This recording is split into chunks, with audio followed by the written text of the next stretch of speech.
E aí você começa a pensar demais em coisas que você fala, peraí, para onde está indo o meu pensamento? É isso mesmo. Não é verdade? Existe um experimento da neurociência que ele é bobo, simples. Que assim, eu chego para vocês e falo, olha, eu vou falar uma coisa e eu não quero que vocês pensem sobre isso. Vocês vão pensar em qualquer coisa menos isso. Elefante rosa. Vocês não podem pensar em elefante rosa. O que está acontecendo agora na cabeça de todos vocês? Pensa no elefante rosa. A gente vai continuar falando, vai começar a ter flash de um elefante rosa. Claro. E olha só. É isso. Então, o que você está estimulando? Hoje, rapidamente, aconteceu um fato comigo. Eu fui almoçar, queria um lugar tranquilo. A televisão está ligada lá numa pauta, num programa de TV aí da tarde, nesse restaurante.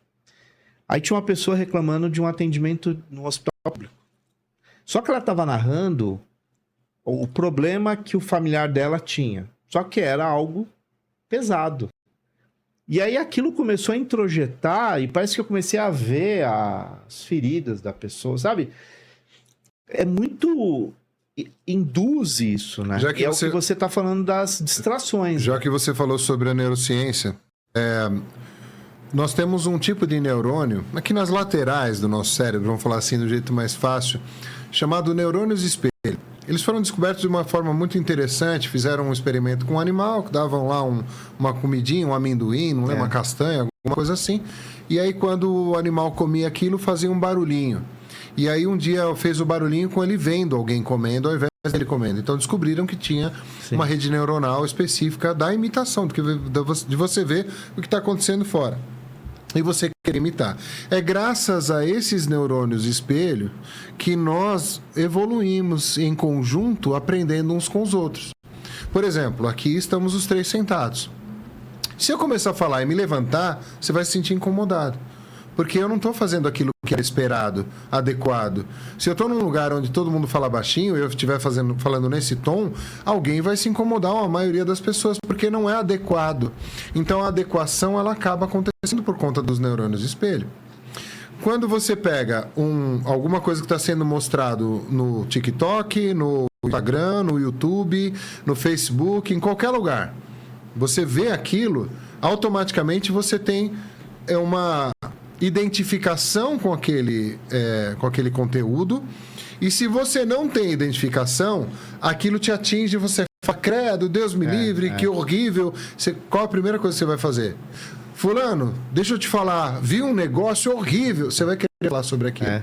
Porque a sua necessidade é de que o outro saiba aquilo que você sabe, que também tem uma interferência dos neurônios no espelho. Então, esse exemplo que você deu, você fala assim, não pensa no vermelho. E a pessoa, não dá, já pensei. Já pensou. Já foi.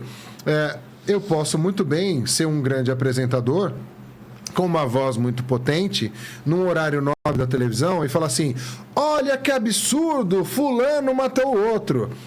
É um absurdo, então eu não falo. Não é verdade? Algumas pessoas dizem assim, não, mas nós precisamos saber da verdade. A gente precisa saber do erro para poder consertar, mas não se alimentar do erro. Se você se alimenta, isso tem uma palavra muito legalzinha de usar, chama-se vampirismo. Vampirismo não tem a ver com vampiro, de dentro, com a capa. Transilvânia. Não, vampirismo tem a ver com você ficar se alimentando daquela desgraça. No domingo aconteceu uma coisa bastante interessante. Eu estava na rua e, como eu te disse, eu tenho essa questão da mediunidade de intuição muito aguçada. E eu estava com a minha esposa assim e eu falei, espera um pouquinho que eu já volto. Ela falou, onde você vai? Eu falei, não, eu preciso ali. Mas o que você vai fazer? Não, eu já volto. Eu não sabia onde eu estava indo. Aí eu desci a rua, estávamos os dois próximos ali da esquina, comecei a descer a rua e fui indo. E olhei, tinha um supermercado do outro lado da rua. Eu falei, nossa, um supermercado novo aqui, né? Vou dar uma olhada. Atravessei a rua. Quando eu atravessei, no momento que eu coloquei o pé na calçada, tinha um senhor que olhou para mim com um olhar meio vazio, mas procurando, sabe quando procura uma conexão? E eu olhei para ele, olhei de novo, ele pôs a mão no coração e caiu. Eu fiquei desesperado. Eu sou psicanalista, trabalho com terapias, mas eu não sou médico. Então, meu primeiro intuito era o quê? Lá para saber o que estava acontecendo, chamar uma ambulância e buscar os cuidados de alguém que possa socorrê-lo adequadamente. Mas é claro, como neurocientista, como um estudante, né, que eu sou da anatomia humana, enfim, do cérebro e tudo mais, eu tenho uma responsabilidade também sobre aquilo que eu aprendi. Então, a primeira coisa que eu fiz, além de conversar, tentar entender, acomodar ele do melhor jeito, fazer uma anamnese. Então, era o fulano, tinha tantos anos, morava ali perto, estava indo visitar não sei quem, já tinha tido um infarto há 2 meses atrás, não tomou o remédio e bebeu. Pronto, eu já tinha o diagnóstico do que estava acontecendo ali, eu precisava passar isso para os socorristas quando viessem. No momento que eu estava nessa anamnese ali e verificando o pulso dele, né? A primeira coisa que a gente faz é botar ali para ver mais ou menos o que está esse batimento e tal, para eu poder ajudar da melhor forma. Né? E aí chegou uma senhora do meu lado e falou assim, chama a ambulância? Eu falei, já acabei de chamar. Ah, não vai chegar. Sábado, minha filha levou o marido dela no hospital porque a ambulância não vinha, meu marido dela morreu. Nossa! Eu falei, o senhor morreu ali, só aí, escutar isso. Aí entrou o Márcio Ferrante, né? De 100 e poucos quilos. E eu olhei para ela e falei assim, minha senhora, não. Agora, não. Ela olhou para mim assustada. Eu falei, agora, não. Senhora, por favor, espera ali. E ela foi.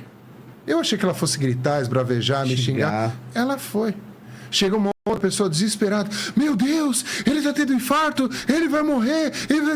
Minha senhora, agora não. Por favor, espera ali. A minha esposa, que já me conhece, veio atrás, né, para saber o que estava acontecendo. Ela chegou e falou assim, oi, Má, tudo bem? Tudo bem, eu estou socorrendo aqui o senhor fulano, né? Estou esperando aqui, tá para chegar a ambulância lá. Ah, tudo bem, o senhor tá melhor? Ela já sabe ali como lidar. Claro. Então, nesse momento, até com a mediunidade, a gente tem que trabalhar com esse pé no chão. Né? Aquela coisa de você entrar num lugar e falar, eu tenho mediunidade, começar a se bater e bater em todo mundo e rolar no chão e gritar, espernear. Você é dono do seu corpo.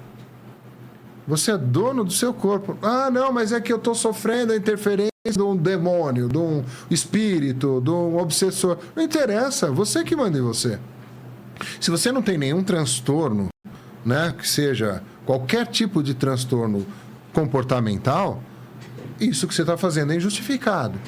Porque ninguém faz aquilo que não quer. Ah, eu roubei do fulano, mas foi porque o outro pediu. Não, cara, o outro pediu, você vai e rouba. Que negócio é esse? Então, você sabe o que é certo e errado. Pular da ponte. Exatamente, você vai pular, né? Igual a mãe fala, né? Você não é todo mundo. Pois você tem que ter o discernimento. O que é o certo e o que é errado. Então, o que eu venho praticando nesses últimos tempos, e muito intensamente, é o estudo da doutrina dos espíritos, para fundamentar a minha conexão de religiosidade, acontece através da Umbanda, que é uma religião brasileira genuinamente, que nasceu através ali do Caboclo das Sete Encruzilhadas, o Zélio Fernandes de Moraes, no começo desse século XX. Então, quando a gente pega a Umbanda a partir dali, ela tem uma forte influência negro-africana, porque era justamente a forma que existia, através do sincretismo, deles fugirem das sabatinas. O que você está fazendo aí? Não, estou rezando para a Nossa Aparecida. A própria opressão. Né, o que você está fazendo? Não, estou ali, ó, o altar, aqui estamos rezando a missa. Não vai falar que era um terreiro aí, porque senão ia todo mundo preso e sumia, né? Sim. Magicamente sumia. Então, os orixás, toda a cultura que era justamente daquele povo, que principalmente ali através dos ex-escravos, né? Enfim, toda aquela regionalidade foi transferida para os guias de Umbanda. Então, você tem os boiadeiros, você tem os baianos, ou a linha dos pretos velhos, ou pais velhos, como a gente pode chamar, né? Os caboclos, os índios, enfim, tem um monte de linha. Legal. A desmistificação, inclusive, da guarda espiritual, que o católico chama de anjo de guarda, né? O umbandista chama de Exu. E o outro fala, não, porque Exu é o diabo. Não, cara, Exu é anjo da guarda, é a mesma palavra, mesmo significado. Então, a gente... eu hoje estou numa batalha para desmistificar essas coisas, porque eu também, a vida inteira, fui preconceituoso. Primeiro achando que eu não poderia ser um bandista sendo branco, porque eu não tenho lugar de fala. Isso é um engodo. Porque justamente o fundador, basicamente encarnado, da Umbanda no Brasil era branco. Né? O Zélio Fernandino de Moraes não chegava nem perto de ser negro. Então, o negro, o preto, seja como a pessoa quer se denominar hoje. Mas o que eu estou fazendo é justamente buscando esses pontinhos do que a lei dos homens diz, do que eu interpreto dentro da minha religiosidade que eu devo cumprir como exemplo. Também colocando que nós temos o exemplo maior da Umbanda, não é esse orixá, a Umbanda, do jeito que ela foi fundamentada em 1908, 15 de novembro de 1908, é que é uma religião cristã e que se pratica o Evangelho do Cristo. E aí muita gente fala, imagina, você tá louco, isso aí é Umbanda branca, isso aí não tem nada a ver, isso aí é... Não, é só você pegar o que a gente chama de apostila do Pai Juruá, que tem toda a história assim, da Umbanda, e você perceber ali que essa Umbanda ela tem um fundamento maior, que é seguir os passos do Cristo. Assim como a doutrina dos Espíritos também. Qual é o maior exemplo de homem que nós podemos seguir? Dentro da doutrina dos Espíritos é colocado dentro do Livro dos Espíritos. O maior exemplo é Jesus. Ramatiz, que algumas linhas dentro do Espiritismo, que não é doutrina dos Espíritos é uma coisa, Espiritismo é outra. Quando você fala Ramatiz, algumas pessoas dentro do Espiritismo falam, não gosto, não chego a essa linha, não acredito, mas tudo bem, mas nós gostamos. Então, Ramatiz, ele tem um livro maravilhoso chamado Sublime Peregrino, que fala a respeito da vida inteira, aliás, desde quando Jesus teve que reduzir a sua, vamos dizer assim, a sua potência, né, para conseguir caber num corpo humano, né? Jesus suava sangue, porque o corpo físico dele não comportava a espiritualidade dele. Né? Maria cantava para Jesus, para acalmar ele, e limpava o suor de sangue dele. Então, essas histórias que, na verdade, são registradas ali pelos registros acásticos ou acásticos, né? Colocados por Ramatiz, dentro do Sublime Peregrino, você vai vendo ali que a coisa é muito maravilhosa, mas ela não é miraculosa de um jeito que a gente não possa entender. Ali, escrito como um beabá, né? Você entender um pouco das legiões de espíritos, né? Que o Ramatiz coloca, inclusive, no Sublime Peregrino, ele fala sobre os administradores siderais, né? Ele fala sobre um plano maior, né? que Deus tem, que tem os administradores desse plano maior. Então eu vou ligando esses pontos. Mas veja bem, eu não aplico a minha religiosidade em nenhum momento para as técnicas que eu utilizo dentro da educação. São coisas totalmente diferentes. Dentro da música, educação, música, terapias. Mas eu bebo desta fonte que reflete em mim o que eu acredito ser. Então, dentro dessa astralinidade que nós estamos, eu tenho uma capacidade auditiva, uma capacidade intuitiva, uma capacidade visual. E essa capacidade, o máximo que eu consigo, é até onde eu vou. Nós aprendemos que nós também somos responsáveis por todo o mal proveniente do bem que você não praticou. Lembra da história do Homem-Aranha? Que aí o tio Ben, né, saiu, ele foi lutar, né, para ganhar dinheiro, e aí o cara brigou não sei com quem, aí ele saiu, assaltou lá o tio Ben, deu um tiro nele, e ele poderia ter evitado. Se ele tivesse evitado que aquele cara saísse daquele lugar, o tio dele não teria levado o tiro. É uma história de mentirinha, não é? Sim. Mas é uma baita exemplo de moral. Você fala assim, não vou fazer isso não me interessa, não está comigo. De alguma forma, esse bem que você não fez, ele vai refletir num mal que você vai colher também. Não só os outros vão sofrer, mas você também. Porque se tem uma lei que é infalível no universo, é a lei de ação e reação. Não existe um corpo sólido, etéreo, o que quer que seja, que você interfira nele e ele não responda. Para toda reação, tem que ter tido uma ação anterior. Não existe reação sem ação. Não existe produto inteligente sem uma ação inteligente anterior. Então, se você não interferiu, você também colaborou para que aquilo acontecesse. Ah, o presidente que está aí, eu não elegi. Você não elegeu, mas ele é teu presidente agora, filho. Fato. Se você... Ah, mas eu não vou me responsabilizar. Não fui eu que elegi, não. Você mora num país que é democrático. Esse é o processo. Esse é o processo. Então, o cara está no governo, ou você ajuda ele a governar, ou é a mesma coisa. Você imagina, você está num barco. Ou vão me trucidar na internet, eu não estou nem aí. Você está num barco, e eu não gosto do cara que está no leme. Então, eu falo assim, eu não elegi esse cara para estar no leme, então eu vou fazer o barco balançar, vai todo mundo cair no mar e vai todo mundo morrer, é isso que você quer? Eu não quero. Sim. Eu não gosto do cara que está no leme, mas eu vou ajudar a equilibrar o barco para a gente chegar onde tem que chegar. Ah, mas eu não gosto dele, mas ele é de tal partido. Mas ele é o presidente, filho. Eu não gosto da minha professora. Minha professora é chata, mas ela é tua professora.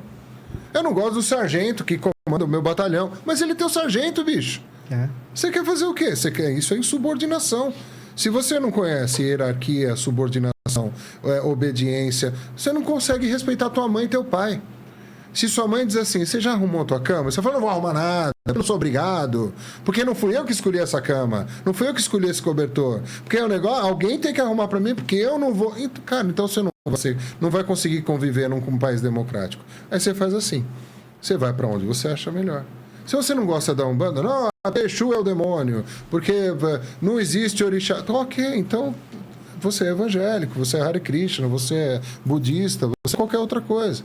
Eu não preciso brigar, simplesmente aprenda a conviver. E se respeitar. E se respeitar. Eu posso, assim como você educadamente está me ouvindo, e para você, eu não estou falando que mas para você tudo que eu estou falando pode parecer uma grande asneira, misticismo, errado, antidogmático, o que quer que seja, você respeitosamente está me ouvindo. Assim como um dia, se por acaso em qualquer outra ocasião eu estiver dizendo assim para você, você pode me falar da tua vida, e você falar, eu vou te ouvir com o mesmo respeito. Em nenhum momento aqui eu estava dizendo assim, então, aí eu vi Jesus na nuvem. Você fala, isso é mentira, você imagina, você está louco. Para quê? O que você vai ganhar com isso? Exatamente. Não existe nenhum lucro na discussão pejorativa. E não há crescimento. Exatamente. Quando você diminui o outro para você crescer.